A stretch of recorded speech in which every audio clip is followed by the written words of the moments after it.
It's Waxing Lyrical, baby.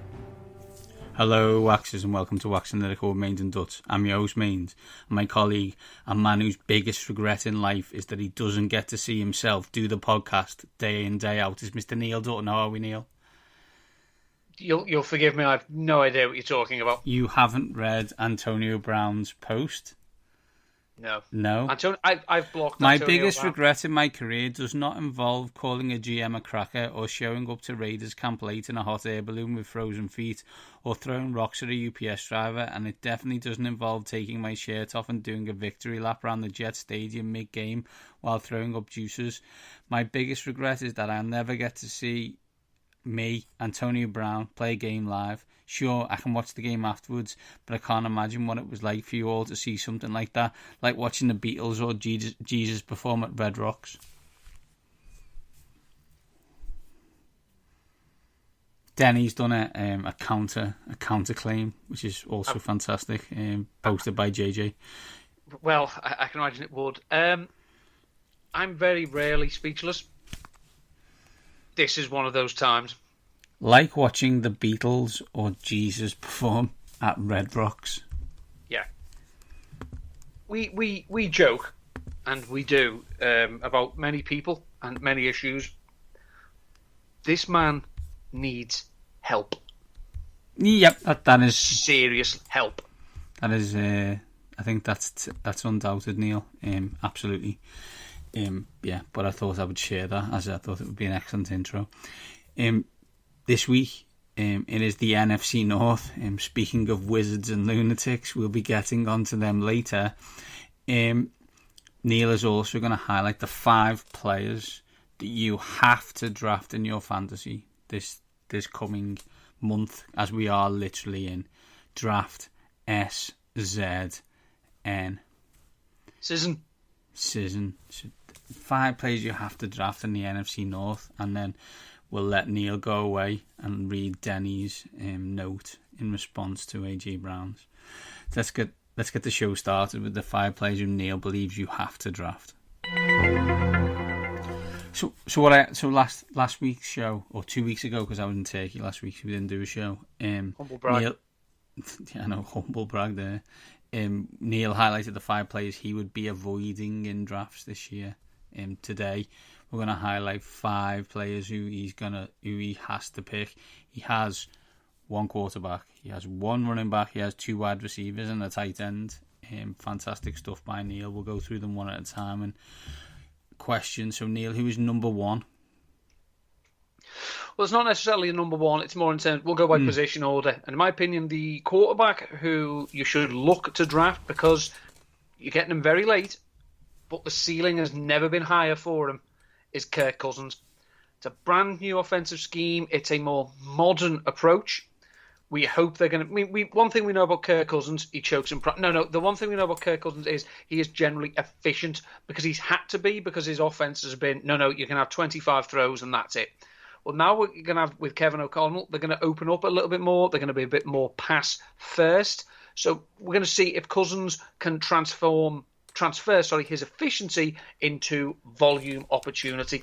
Now, a lot of people are saying that there is a good chance that, given the situation around him and the extra game, of course, that Kirk Cousins could challenge 5,000 passing yards this season. If he does that, given his normal touchdown rate, that should make him a viable fantasy option. I've seen drafts where he's going undrafted. So that's how late you can get him. If you want to wait on quarterbacks, there's worse people to get than Kirk Coupons. Neil sent me this list yesterday, and I understand the logic 100%, and it still makes me sad, confused, and angry. Justin Jefferson, you may have heard of him. You could have drafted him, you didn't. You thought Jalen Reagor was better. Time will tell. Time won't tell. He is a first-round draft pick. Given the fact that we think Kirk Cousins may get 5,000 yards, is there a chance that you should pick JJ first?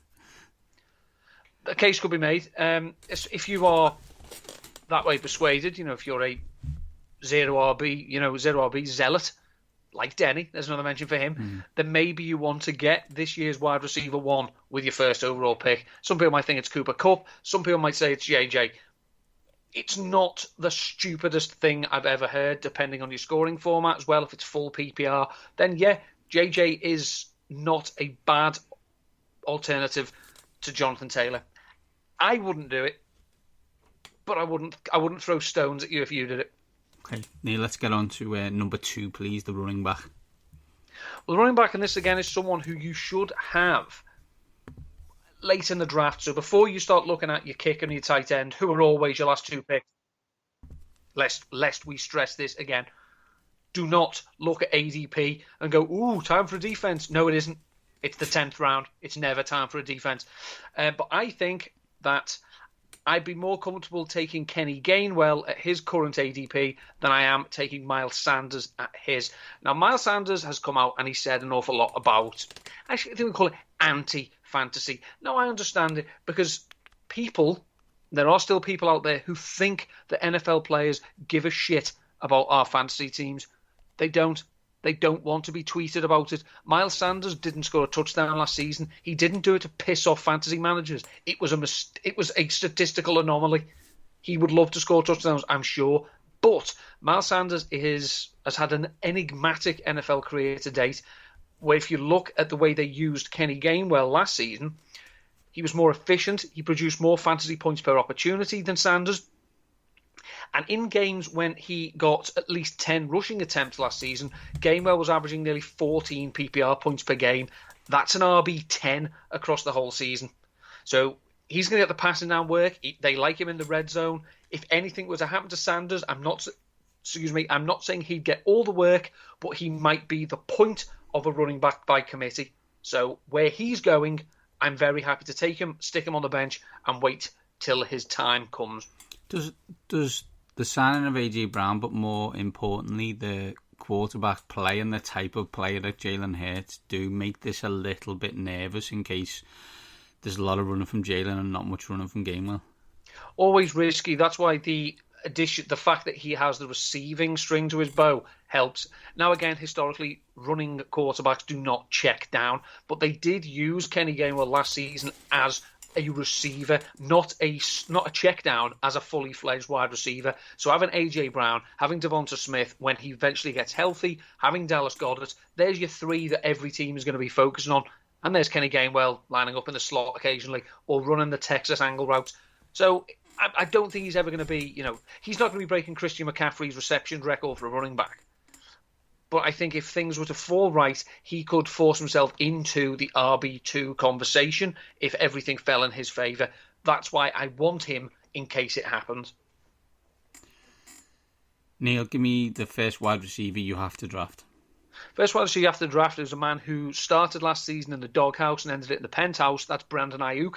The change to Trey Lance would seem to suggest an upturn in Ayuk's fortunes, given the type of routes he's going to run and the type of passes that Trey Lance likes to throw. Last season, from week 8 onwards, once he emerged from the doldrums and, all things were made up with Kyle Shanahan, Brandon Ayuk was the wide receiver 14. Yes, we know the 49ers want to run the ball. We know Trey Lance's running is going to take targets out of the passing game, but Brandon Ayuk has shown that he can be ridiculously efficient on a less than stellar workload.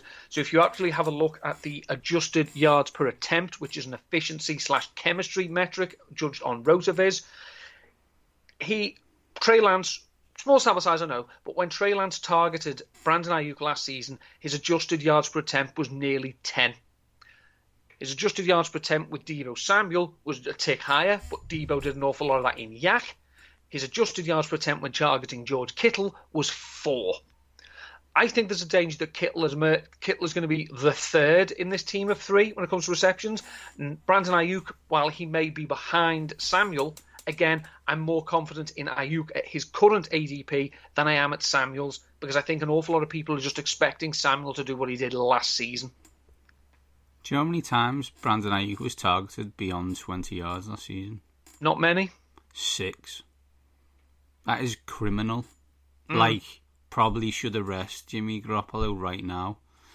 I have Brandon Ayuk in a fantasy in a dynasty league, and this is great news. My fear of the Kyle Shanahan wide receiver doghouse is it has many scars, but there's a lot of noise on Ayuk being excellent this year in training camp, so hopefully he will do everyone proud until he doesn't do something that Kyle Shanahan wants and he's like 17th choice on the wide receiver depth chart. He's got that dog in him. Who's your second wide receiver, Neil? Second wide receiver, it's a bit obvious. I think everyone is going to come back at some point this season and say, I was right on him. It's Michael Pittman. Pittman was excellent last season. He was one of the best route runners in the NFL from a win rate point of view. If you look up the route win rate efficiency statistics on Player Profiler, he gets an upgrade at quarterback. And it is a massive upgrade. If you have a look at the latest video on friend of the podcast, JT O'Sullivan's QB School, Carson Wentz in the win and in game against the Jaguars, it was ugly. I mean, seriously ugly. So we know one thing about Matt Ryan. Generally, he's accurate. So if Michael Pittman's going to be working, lay-up routes, little induckers or whatnot, then we know that Ryan could probably get him the ball. And again, we have this idea, we have the situation in Indy. It's a concentrated target tree. There's Pittman, there's Taylor, there's Hines. Who else? Mo Ali Cox, please. Jelani Woods, Alec Pierce, Ashton Doolan, So again, Pittman's going to be the lead guy. They're going to want to lean on the ground game. They've got Jonathan Taylor, but when they do have to throw the ball, Pittman's going to see a ton of targets. Is Michael Pittman the most hyped player in the fantasy realm who hasn't already done it, quote unquote? Like everybody, as you said, everybody will be right. The victory laps may cause like an earthquake or something, given the amount of people who said Michael Pittman's going to be good. The victory lap organisers are going to have to do an excellent job of making sure that everyone is going in the same direction. Otherwise, there could be collisions the world over. Yeah, I mean, he had 1,000 yards last season. Could have been more. Awful lot of meat left on the bone because of inaccurate quarterback play and quarterback meltdowns. Yeah, it happened. So, yeah, I think for someone who already has broken out in NFL terms, hasn't really become a fantasy superstar. So, yeah, I don't think there's a player who's received more positive pup all off-season than Pittman. Final one, Neil, your tight end, please. Tight end is David Njoku, or Njoku. Again, I think we're still going to, we're going to battle over how to pronounce this. The offense is in somewhat of a flux situation regarding some uncertainty at the quarterback position. We won't go into it. Whoever is quarterback for the bulk of the season, for most of the season, there aren't that many receiving weapons. There's, Amari Cooper, all very well and good. There's David Njoku, who has been efficient at times. He's flashed. He has an excellent touchdown rate, and he's their best weapon in the red zone, I think. So whoever's the quarterback, if it's Jacoby Brissett, that's fine. He's shown in his time as an NFL quarterback, he's happy to target the tight end. So they're going to lean on the ground game. They're going to, with the play action, try and take shots off the bootleg and whatnot. Yeah, that's fine. But if you want to get the ball in someone's hand and expect them to make a play, David Njoku's your best bet. Is this the dictionary definition of Charlie Brown going to kick a football? I feel like we've done David Njoku's going to break out for the last 4 years. You are talking to someone who, in the year of our Lord 2020, with his last pick in the Scott Fish Bowl, selected Duke Johnson. So you may think I have something of a problem letting go with people who I've once been favoured of. So, yeah, it's possible that this is a Charlie Brown situation, but I'm happy to give it one more go. Always that, and that's what I love about you, Neil. Do you know what I mean? You're never willing to let something die. It's why you've got that T-shirt that you got in 1974 and you were only born in 1980. Or just say no to fantasy PTSD. Exactly right. Exactly. Fantastic stuff, Neil. Always good to know who to draft, and they're some interesting names. I think Pittman's probably the only one who's on everybody's lips. I do like the game well and Ayuk shouts. Let's move on. Let's talk about the interesting NFC North. Usual stuff. We'll give you the schedule. We'll talk a biggest off-season headline, a big question, a fancy darling, a fancy buy beware, and then we will decide whether this team is more likely to be discussed by draftniks in Week 18 in the Super Bowl or not at all. NFC North schedule this year. They play the NFC East and the AFC East, nice and symmetrical. One AFC South and then an NFC South and an NFC West. First team is the Chicago Bears. Biggest off-season headline: Is this team fucking serious? Like, seriously, is this team serious? I'm not sure it is. The big question. I ask the questions. Has a top 10 drafted quarterback ever been given so little to work with? Well, the Jets have drafted plenty and not done much. The problem that we have is Justin Fields was drafted and the infrastructure around him was poor. There was then a house cleaning and a new regime was brought in who didn't draft Justin Fields and have not improved the infrastructure even if they had. He is being set up to fail. Now, Justin Fields, regardless of your thoughts on him as a prospect, he flashed last year despite the fact he was running an offense that had been tailored for Andy Dalton and not him. The team is worse than it was last year in every conceivable way. Is Matt Eberflus a better head coach than Matt Nagy? I don't know. He could be. The offensive scheme, again, we seem to now be... We've most teams are still looking for the next Sean McVay. But other teams think, well, if we just pick staff from Green Bay, then we can get another branch of the Shanahan type tree. So they've brought in a offensive coordinator from Green Bay who worked with Aaron Rodgers, and apparently that's going to make it all better. Yeah, this is the Adam Gase was a genius because he worked with Peyton Manning situation. I fear for Justin Fields because this is a bottom. If this isn't the worst offensive line in football, it's in the top one. The offensive playmakers are geared to have it playing around a team that has an elite defense, and they don't. So there is a very good chance this team picks first in the draft, and then they'll have a decision to make. If they finish first and Justin Fields is exceptional, then they can hopefully take some swings to build it around him. But if they're terrible and Justin Fields can't overcome what he's got, he's in trouble.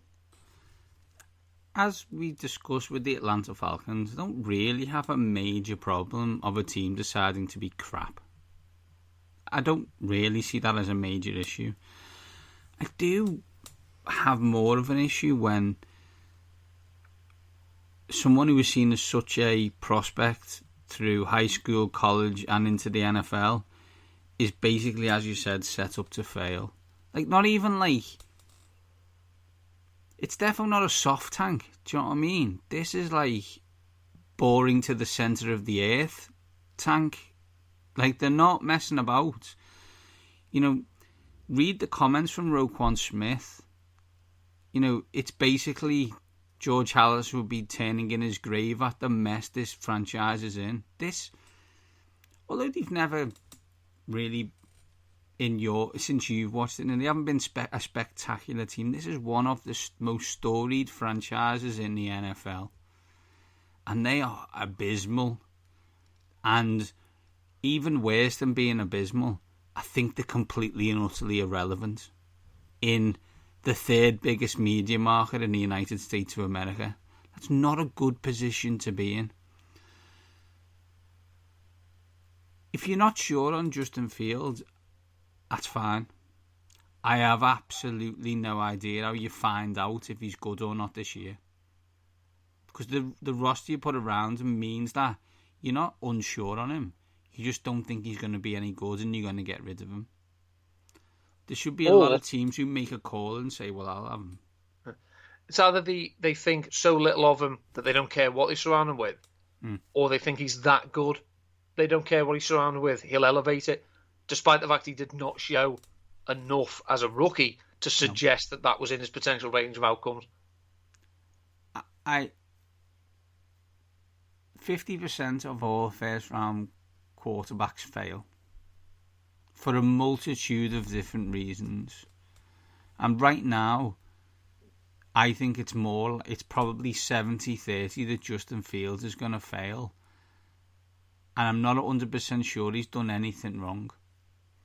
as you said, the coach last year decided to build a roster around Andy Dalton, not him.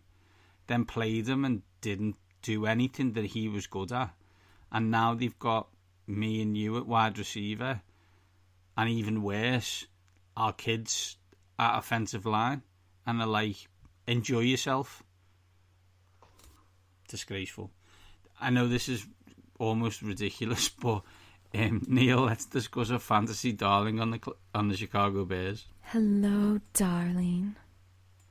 In much the same way that I touted Kenny Gainwell, despite the fact he's not the lead back on his team, Khalil Herbert at his ADP makes for a much more tempting target for me than David Montgomery at his. Khalil Herbert showed last year, when Montgomery was injured, that he could flash as a workhorse. Again, it's tough to take too much of what happened last year and transplant it into this season because it's a new offense, it's a new scheme. We don't know, what changes are going to be. But he showed flashes to suggest that even on a bad team, he could deliver some production. I'm not saying he's going to be a running back one. I'm not saying he's going to be a top 12 running back. I'm just suggesting that he's someone who, as a spot starter, could have weeks if all things break right for them. You don't have to spend a high draft pick on him. He's available very late in drafts. Let's find out who the buyer beware is on the Chicago Bears if it isn't everyone. It's every wide receiver not named Darnell Mooney. There are no league winners in this roster. Please, their wide receiver depth chart is a dynasty roster from someone who drafted in 2016 and gave up. It's full of has-beens, never-wases, mid-card jobbers and curtain jerkers. And then they go out and spend draft capital on N'Keal Harry, and instantly he needs surgery as well. If I got to Chicago, I think I could get some surgery done on the cheap, and no one would get doubted either. So this is not a team that's going to be rife with fantasy stars. The Chicago Bears, more likely to be discussed by draftniks in Week 18 in the Super Bowl or not at all? This is a team in the running for the worst record in football and therefore will be in the running for the first overall draft pick. I think Messrs. Brugler, Feldman, Fennell, Duffy, these people should all start looking at fits for a Shanahan, LaFleur offense and see what quarterback they can plug in there when Fields failed. Week 11, Sunday, November 20th, 6 p.m. UK time. The Chicago Bears travel to the Atlanta Falcons in one of the greatest toilet bowls of all time, battling it out to see who will be the number one seed. They do play the Houston Texans at home in Week 3, another classic game. CBS, 6 p.m, whoever gets that. Also at the New York Football Giants, Week 4, 6 p.m. on Fox. 3 of quite possibly the worst games that will be shown on national TV. This team stinks. I think I said that the Atlanta Falcons are in prime position for the number one seed and the Texans are close behind. Well, the Chicago Bears play both of them, and if things break right for them, maybe it's them. And it could break right for them because this team is not very good. This is a team that's hit rock bottom and proceeded to keep digging. And they are digging fast and hard. Mm-hmm. Let's move on to a feel-good story, Neil. The Detroit Lions. Our Lions. Our Lions, yeah. The biggest off-season headline. The biggest off-season headline about the Detroit Lions is there are headlines about the Detroit Lions because people are interested in this team. The big question. I ask the questions. Can the Lions keep up the momentum they started at the end of last season and win more games? No coach has had more money put on them to be coach of the year than Dan Campbell in Las Vegas. Now, obviously, it's a long shot, but they're the ones you take. This is a team that, people are betting on DeAndre Swift to lead all running backs in receptions. It's, for Amon-Ra St. Brown to lead teams in receiving as well. This is a team that 2-13-1 or whatever it was. 3-13-1, sorry, I think. But they're a feel-good story because of how they went down. Other than the Eagles, I don't recall them being absolutely smashed in very many games. They were competitive for large periods of time. And their offense, towards the back end of the season, seemed to find an identity. It's an incredible turnaround that this team, as we sit here now, we are not discussing the fact that it's a guarantee that Jared Goff isn't their quarterback in 2023. Because it seems to work. It seems to have something about it. The defense is still a Greek tragedy. They're going to have to score points. But they're not boring. And they're not reeking of turmoil and dysfunction. There are young players that we can look at this team and think, I want them on my fantasy team. There are probably more teams I want on my fantasy team at their ADP on the Lions than there are on the Packers. Foreshadowing. So this is great. As I say, since I've been watching the NFL, the Lions have been largely irrelevant. The Bears have been largely mediocre. That's flipped this season. No one cares about the Bears. Everyone is looking at the Lions thinking, all right, let's see how this plays. I agree 100% with everything you've said. And the problem that the Detroit Lions are going to have is what you've just said. Is that they have the draft capital this season or next season to get a quarterback. However, the problem they're going to have is they're actually probably going to be too good to get a quarterback. So they may have to go down the old free agency route with those 2 first-round picks they've got. This team is frisky. This team is fun. And if you can't be great, be interesting. And I think they are. A lot of good love for their Hard Knocks episode. I haven't watched it yet. Because we can't. How can we not? No, for some bizarre reason, we have to wait 3 days. Okay, I didn't know that. Well, that's another reason why I haven't watched it. This team, as you said, will need to score points. But they have players who can score points. Jared Goff's not very good. At best, he could be a mediocre Kirk Cousins. Bloody hell. Do you not think? No. A mediocre Kirk Cousins, that's quite a tag. Jared Goff is a worse quarterback than Kirk Cousins. I think that's undeniable. Oh God, yeah. But as I say, it's just no. I didn't. Yeah, the sentence makes you throw up in your mouth a bit. But yeah, no. Yeah. And the problem is with all the young talent, you actually want them to get a good quarterback. I don't think many. I don't know if Taib, if you're listening, close your ears. No one wants to live in Detroit. Like no one. Like not even people from Detroit want to live in Detroit. So you're not going to attract many free agents to Detroit. So you probably need to draft a QB, and whether they're going to be able to do that's a different matter. Are you implying that there's not some prime real estate on 8 Mile Road? Because I've seen films and it looks lovely. But yeah, I'm going to move on and we're going to talk Fancy Darling on the Lions. Hello, darling. The Fancy Darling is DeAndre Swift because we saw last year that they used him the way that teams should use running backs of his ilk. Don't pound him into the tackles 15, 20 times a game. Get him in space. Use him as a receiver.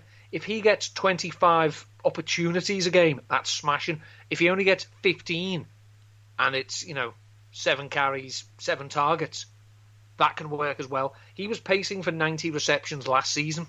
He does a lot of his damage where Jared Goff likes to throw the ball. And it's not just a catch ball, fall down. He can make people miss. So if he can get better as a rusher with his receiving profile, there is a top 5, top 6 running back, fantasy running back season in his future range of outcomes, even if the team is not a challenger. Let's find out who's a buyer beware on the Detroit Lions.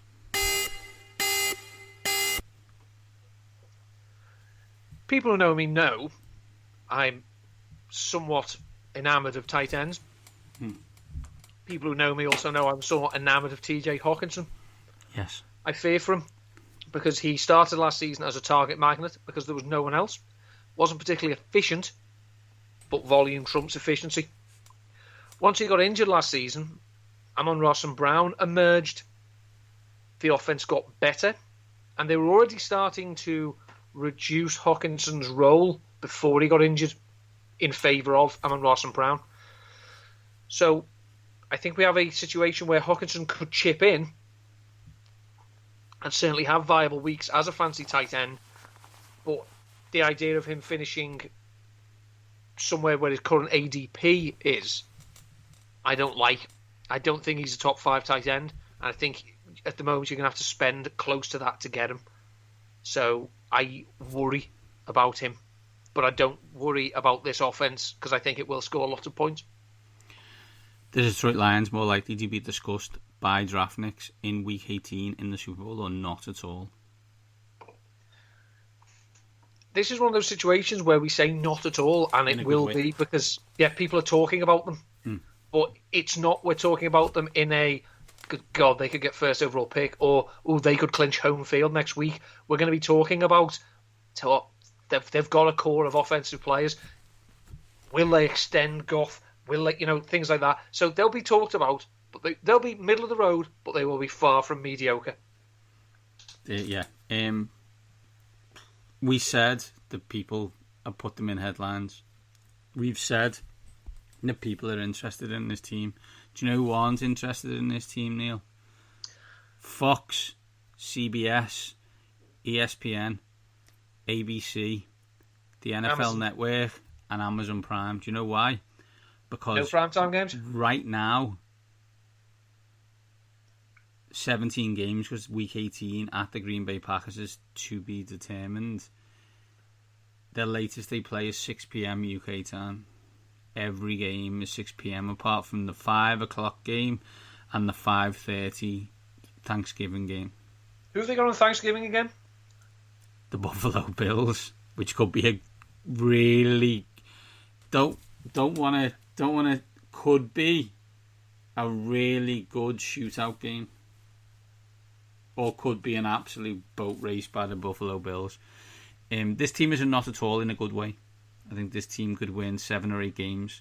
Neil said something, and I want to all the Detroit Lions fans to listen and pray with me. Whatever you do, do not get into quarterback purgatory. Do not extend Jared Goff. I understand what you're thinking, but don't do it. Think of the children. Let's move on. The Green Bay Packers. The biggest off-season headline is their quarterback is now a wizard, and his girlfriend is a witch, and he has one of the Illuminati-style tattoos on his arm that you could probably write 25,000 words on. No thanks. The big question. I ask the questions. Who in the hell catches passes this year? That is quite the question. At least the last 4 years when we've probably said who catches passes outside Devontae Adams. But now there's no Devontae Adams, so I just want to know who catches any of them. I don't know if there's another franchise in the NFL where a quarterback acknowledging who his guys are carries more weight on the field than the Green Bay Packers. So if he's coming out and saying about how good Alan Lazard has been, then Alan Lazard's going to catch passes. He's not going to catch 100. He's not going to rack up over 1,000 yards, but he's going to catch a few. He's going to amass a few. And the one thing that we saw last season, even with Devontae Adams, Lazard had a healthy touchdown rate. It was 8 on 40 receptions, which is pretty good. So if his receptions go up, his yards go up, and his touchdowns still stay at 8, and they have a few more pass catchers who can chip in with similar numbers, then this offense can get by tickety-boo. It'll be boring to watch. No one will want a piece of the passing game, at least not at, in fancy terms, at least not at premium costs. But this team seems to be leaning towards Tom Brady with the Buccaneers. They've look, I haven't got long left. I'm going to bomb the shit out the ball downfield. don't protect me enough. Let's get out my hands, but I'm going deep. The Packers play very slowly. They drain every last second out of the play clock, and it looks like they've decided they'll lean on their defense and their ground game, because as we know in 2022, that's a winning formula. No team has won 13 games in a row, 13 games in a season, 3 years in a row in NFL history than the Green Bay Packers. Their regular season record under Matt LaFleur is to be commended. They choke in the playoffs. There is a good chance this season they don't get to the playoffs. That was did anyone just see that hot take just fly over everybody's head there? Wow. Let's talk about the fancy darling who's going to be on the Green Bay Packers. Hello, darling. As I said about the Detroit Lions, you look, they have Amon-Ra St. Brown, they've got DeAndre Swift, they've got TJ Hawkinson, DJ Chark is getting a lot of good publicity, they'll have Jameson Williams at some point in the season. As a receiving core, I can get on board with all of them at a price. See, the Green Bay Packers have got Alan Lazard, and Robert Tonyan, and Romeo Doubs, and Christian Watson, and who gives a shit? This is borderline NFL talent, as far as I'm concerned. No disrespect to the rookies, we haven't seen them yet. And, you know, I take training camp news with a massive pinch of salt. So from a fantasy point of view, the person, if they want to go through the ground game, it's the leader of the ground game, and that's Aaron Jones. We've seen his splits without Devontae Adams in the past. He racks up quite a few receptions, and his target share does go up. I expect he'll still get the bulk of the red zone work because he's in the last year before they can cut him. So it would make sense to use him up and, you know, splash in a sprinkle of A.J. Dillon here and there. So Jones is that. I've seen him fall to the end of the second round in some fancy drafts. That's excellent value because you've got someone who, you know, closest comparable player on a player profile, I believe, is Christian McCaffrey. So, you know, from a skill set and a production standpoint, we've seen he can cop a heavy workload. And as we've said countless times, volume is key. Let's find out who Neil is buyer beware on.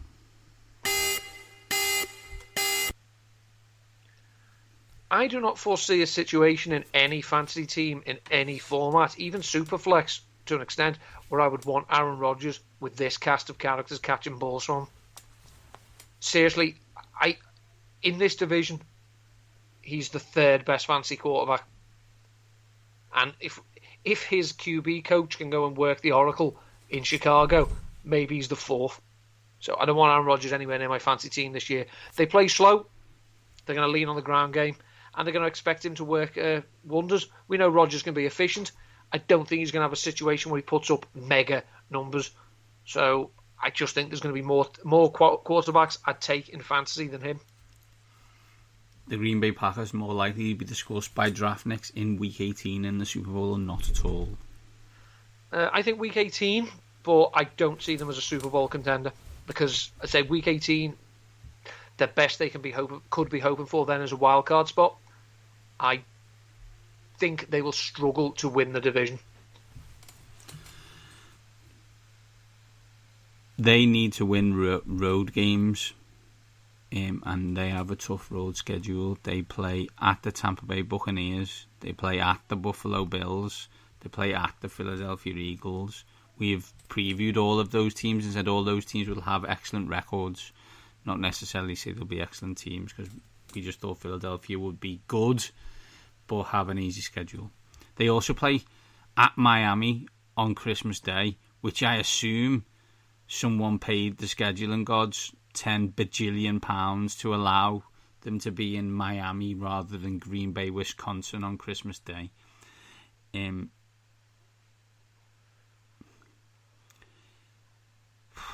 I think this team still wins the division. So, and this comes back to the debate we had last time. Does that make them in the Super Bowl? Because they will get I don't think they're a first round bye team. I think Tampa and Philadelphia will have better records, almost undoubtedly. And then the NFC West, one of those teams probably will as well. So probably in Week 18 is probably a good shout. I like the call on that Aaron Rodgers is the most influential quarterback of any quarterback in relation to his team. And, it would be a real shame if he doesn't win any more Super Bowls, Paul Mannering says with a tongue in cheek. Final team. And for those who are keeping score, Neil said the Chicago Bears is shit. The Detroit Lions are not at all, and he's not 100% sure the Green Bay Packers make the playoffs. So Neil's team again for the second Charlie year Brown on the kicking run ball. is the Minnesota Vikings. The biggest off-season headline for the Vikings is a new regime starts, and maybe, just maybe, there could be a situation where the coach and the quarterback actually like each other. The big question. I ask the questions. Can the Vikings challenge the Packers? And we already know the answer to your question, Neil. Did you read the quote from Mike Zimmer about Kirk Cousins? I don't want to read the quote about that. I want to be in a bar after 6 beers with Mike Zimmer to find out what he really feels about Kirk Cousins. Oh my! We've joked about Kirk Cousins in the sense that he's probably that borderline weird. That in very short spells you probably cope with him, but if he's your quarterback and basically you're tethered to him and you've got to spend all your working time with him, you'd probably want to batter him. So that when he and punched Mike his Zimmer chest, looks like a man who batter people. yeah, with consummate ease. So this is a team that I've been high on for the last 3 seasons, Yep. and have been burnt by him. Yep. I still think the defense is questionable. Yep. But now I think they're going to say, do you know what? What do we say? What have we always said about defenses? Don't need to be the Chicago Bears of 85 and 86. Don't need to be the Baltimore Ravens. Be 16th. Yeah, absolutely. Let the offense do the rest. This is an offense that can move the ball and can score points. And it looks like it's going to be tailored to do that in the most effective way possible by passing the ball. So it's going to harness the gifts of Justin Jefferson, make use of players like Adam Thielen, KJ Osborne, Amir Smith-Marset, Dalvin Cook as a receiver as well. Herb Smith, if he gets back healthy, we hope he does. And I just think that in terms of pure offensive firepower, linked to the efficiency of their quarterback, that this is the best offense in this division. So I think they can put it all together this year and actually win the division. And if they don't, I'm not talking about them next year. This is the section next year. You can speak. You can ask the question. I'm not answering next year. If they stink in 2022, I'm done. We regularly laugh, and the Do we? world of NFL media regularly laughs at Kirk Cousins. We also all believe, well, not all believe, but a lot of people believe Kyle Shanahan is an offensive genius. Are those two statements fact? They are fact, yes. If you asked, gun to his head, Kyle Shanahan, who he wanted his quarterback to be, he would tell you Kirk Cousins. If you go through trees and branches, Kevin O'Connell falls into some kind of bracket in the Shanahan mould of offensive coordinator and now head coach. Which leads me to believe that he also likes someone like Kirk Cousins. Now, the reason that Kyle Shanahan likes someone like Kirk Cousins is he is one of the greatest control freaks of all time, and he can treat Kirk Cousins like a puppet. If Kevin O'Connell is the same, could be in for a fun ride this season. Justin Jefferson's going to get an absolute boatload of targets and an absolute boatload of yards. And they do have a running back who can run when necessary. They won't have to run anywhere near as much as he did under Mike Zimmer, and that's a good thing. I think as well, it's something that Mark Schofield has talked of in the past about the different types of quarterbacks, in that there are bakers and there are chefs. A baker is, and I have all the respect in the world for bakers. I love cakes. I'm a big fan of desserts in general. Yeah. But bakers will get a recipe and will follow it step by step and do as they're told. Chefs will look at the recipe and think, it's okay, but I can add something to this. The Shanahan scheme tends to lean towards bakers, and I don't think there's a bigger baker than Kirk Cousins. So if the scheme works, Kirk Cousins can execute it. Fact, and that is scary. Anyway, let's find out who Neil in this, as he said, offensive, really interesting offensive thing, who he thinks is their fancy darling. Hello, darling. Kirk Cousins. So I think he is a good way to get a piece of all of the offensive skill positions, and he's going ridiculously late in drafts. Let's find out who Neil doesn't like with his buyer beware. Adam Thielen seems to have made it his business in the last few years to score touchdowns, and he's very good at it. His receptions have gone down, his yards have gone down, and his yards per game have gone down in each of the last 3 seasons. Hasn't had 1,000 yards in 3 seasons, but he keeps hitting double digits and touchdowns. That cannot hold, as far as I'm concerned. Especially as we've seen that JJ can be used in the red zone himself, which is where Thielen has made most of his money. So Adam Thielen at the moment is being taken as a low-end wide receiver 3. I think that's pretty much where he's going to finish, with a ceiling in place. So I don't see the upside in taking him there. The Minnesota Vikings, more likely to be discussed by draftniks in Week 18 in the Super Bowl or not at all? This is, again, one of the quintessential between Week 18 and between a Super Bowl, because I think they'll win the division. They could win a playoff game, depending on who they face. When they face one of the more elite offenses and more competent defenses, maybe they get their clock clean for them. But they're going to score a lot of points, and again, they'll be interesting which half the teams in this division will be, and the other half won't. I think we will know whether Neil will discuss the Minnesota Vikings in next season's divisional preview by 6 p.m. on Sunday, October 2nd. Week 1 at home to the Green Bay Packers. Week 2 at the Philadelphia Eagles. Week 3 at home to the Detroit Lions. Week 4 at home to the New Orleans Saints. 3-1 we're in business. 2-2. Still got to go to Buffalo. I've still got to go to Miami. I've still got to go to Green Bay. I'm 4-0. Now we're in business and we're talking about, can Kirk Cousins be an MVP? We won't be talking about that. I refuse to allow it. But yeah, there we are. Wonderful stuff. Neil, again, for the 3rd year on the run, has told us that the Minnesota Vikings are going to win the NFC North. He's then going to have the Green Bay Packers failing to make the playoffs, followed by the Detroit Lions and the Chicago Bears. I am either smarter or a shitbag. I haven't decided, and I'm going to say the Green Bay Packers are going to win the division. The Vikings are going to be second, possibly could get a wild card. Then the Lions and the Bears. I'll be honest, I don't like this division. It regularly bores me.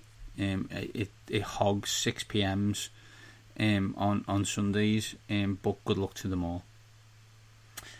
Neil, that's it for this week.